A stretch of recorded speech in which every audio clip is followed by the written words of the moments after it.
Hello guys, இன்றைக்கி நான் எங்கே போயிட்டு இருக்கேன்னா வானகரம் ஃபிஷ் மார்க்கெட் தான்.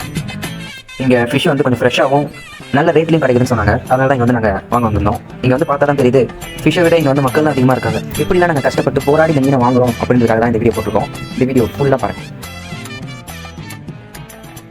எப்படியாச்சும் நாங்களும் ஃபிஷ் வாங்கலாம்னு இந்த பக்கம் அந்த பக்கம் தேடிட்டே இருக்கோம். ஆனால் எங்களை தவிர மிச்சம் எல்லாருமே ஃபிஷ் வாங்குறாங்க. எல்லாருமே அடிச்சு பயில தூக்கி போட்டு போயிட்டே இருக்காங்க ஃபிஷ்ஷை. இன்றைக்கி நாங்கள் லஞ்சுக்கு மீன் வாங்கி அதை செஞ்சு சாப்பிட்டே ஆனோம். அதுக்காக தான் நாங்கள் வானகரம் ஃபிஷ் மார்க்கெட்டுக்கே வந்திருக்கோம். ஆனால் வானகரம் ஃபிஷ் மார்க்கெட்டு உண்மையுமே கிரேட்டுங்க. ஏன்னா எல்லா ஃபிஷ்ஷும் ஃப்ரெஷ்ஷாக இருக்குங்க, பார்க்கவே அழகாக இருக்குது. இப்போ தான் ஏதோ கடல்லேருந்து பிடிச்சிட்டு வந்து இந்தாங்க வச்சுக்கோங்க அப்படின்னு கொடுக்குறது இருக்குது. பாருங்க இப்படி தூக்கி போடுறாங்க பாருங்க. மீன் இது பண்ணி யாரா அதாவது அண்ணன் அழகா தூக்கி போடுறது அப்படி இப்படின்னு சும்மா சமையல் இல்லை.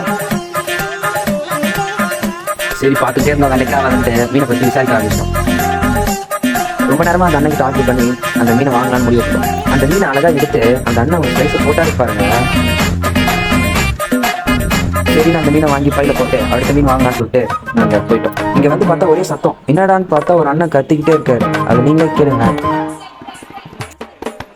அந்த அண்ணனுக்காக நம்ம மீன் வாங்கி ஆகணும்னு சொல்லிட்டு அவர் கடைக்கே போய் நாங்கள் மீன் வாங்கணும். மீனை விட அங்கே இடம் ரொம்ப நல்லா இருந்துச்சு. அதனால இடம் வாங்கணும் அப்படின்னு சொல்லிட்டு எங்கள் அக்கா சொன்னாங்க. அதனால அந்த அண்ணன் கிட்ட போயிட்டு அண்ணா இடம் வாங்கணும் அப்படின்னு டிஸ்கஸ் பண்ணி அந்த அண்ணா வந்து உடனே இடம் போட்டு தான் சொல்லுவோம் அப்படின்னு சொல்லிட்டு இடம் போட்டாங்க. அந்த இடம் போட்டு அவங்க ரேட் சொன்னாங்க. அது ஓகே அப்படின்னு சொல்லி நாங்கள் அந்த இடம் வாங்கிட்டு நெக்ஸ்ட் கடைக்கு போயிட்டோம். நாங்கள் அடுத்தடுத்து மீன் வாங்கணும்னு சொல்லிட்டு ஒரு மோட்டிவ் போயிட்டே இருக்கும். இந்த மீன் எவ்வளோனா அப்படின்னு கேட்டு இந்த மீன் நல்லா இருக்கா அப்படின்னு சொல்லி பார்த்து இந்த மீன் ஓகே சொல்லி இந்த மீன் இடம் போட்டு பார்த்தா அந்த மாதிரி ரேட்டு சொன்னாங்க. ஆனால் கொஞ்சம் கொடுனா அப்படின்னு கேட்டு அந்த அண்ணன் கிட்ட பேசி பார்த்தா அந்த அண்ணன் வேலைக்கே ஆகுதுப்பா, ஒரே ரேட்டு தான் அப்படின்ட்டாரு.